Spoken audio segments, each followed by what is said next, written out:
Hi, it's Olivia, and it's also November, and every time I say what month it is, I'm a little flabbergasted, but here we are. We're almost at the end of the year, and it's time for another book haul, and just jumping right into it, we're going to start out with this. Okay, this one is actually extremely metallic, shiny right here. It's so cute. It is a YA romance called Whiteout, and this is co-written by the same dream team, really, that did Blackout, if you remember this book. But this is co-written by the 6 very critically acclaimed and best-selling authors: Danielle Clayton, Tiffany Jackson, Nick Stone, Angie Thomas, Ashley Woodfolk, and Nicola Yoon. They've all come together again to write this companion to Blackout. So Whiteout takes place in Atlanta just a little bit before Christmas, and we follow these 12 teens who are trying to help out one of their friends pull off this very grand, epic apology stunt for their ex. So this really will make for a perfect wintry romance read, or if you're like me who comes from an area that does not get snow, you could try to live vicariously through the winter vibes. But also half the fun is trying to guess which POVs or which parts of the book are written by whose, and because that's the fun of a co-written story like this. So next up is actually a collector's edition to celebrate the 5th anniversary of They Both Die at the End. So you have this collector's edition with this special shiny kind of metallic jacket, and it also comes with a new short story called The Father Doesn't Die at the End, following Mateo's father, and it also includes an author letter. So, you know, especially if you're a fan of this one, you'll want to get your hands on this really beautiful extras filled special edition. Oh, I almost forgot to show the really beautiful end pages. Look at this. Isn't that cute? Very nice. The next up I have How to Excavate a Heart by Jake Maya Arlo, who is also a Stonewall Honor author. And this is another great wintry romance read, as you can see with the adorable cover and the snow-capped setting. But this also features YA's favorite corgi right here, Raphael, again right here too.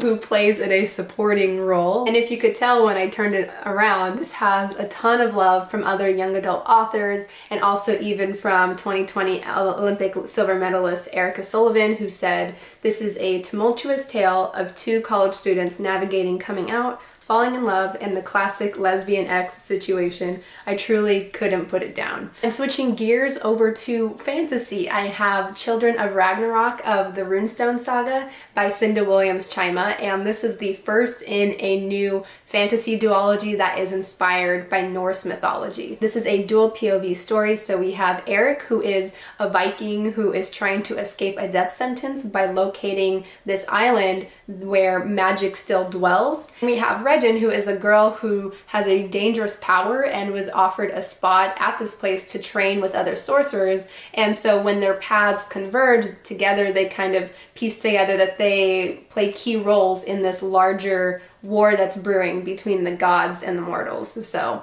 you know, very epic in scale, and definitely a new fantasy book that you'll want to check out. So next up I have, check out this title, Reader, I Murdered Him by Betsy Cornwell. And you probably can't read the little tagline right here, but it says, "Vengeance is sweet." And this is a historical fiction thriller that is set after the events of Jane Eyre. In this story, we follow Adele, who teams up with this young con woman who she also begins to develop some feelings for, but together they work as vigilantes to stop men from preying on women. So, you got a lot to look forward to with this one too. Speaking of woman, next up we have Belittled Women.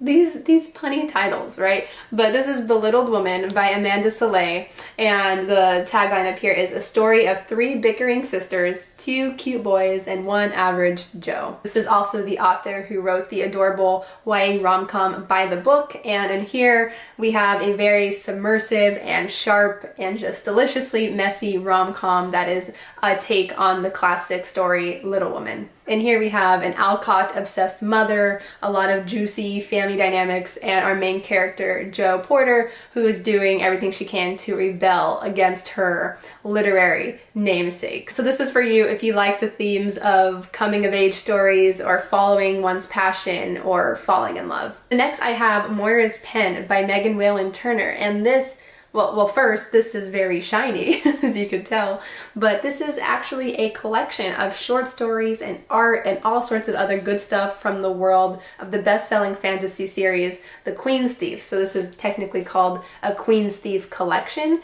and I'll just browse through the pages really quick, but this is definitely a great thing to pick up if you're a fan of that series, and it's just a really beautiful work to go with the worlds. And last, but as we know, not least, I have 1,000 Heartbeats by the #1 best-selling author of the selection, Kiera Cass. And this is actually Kiera Cass's first dual POV romance, and I just wanted to take a second to say that dual POV romances are where it's at. I so love a romance that has both of the perspectives. Let me know if you feel the same, but it is my favorite thing to find. So that's what we have here, and I love right when you open up right here, it says, "Love has a sound. It sounds like 1,000 heartbeats happening at the same time." So this follows Princess Annika and Lennox, and of course when they meet, sparks fly, but I'll leave you off just with the tagline, which says, "History divides them, fates unite them,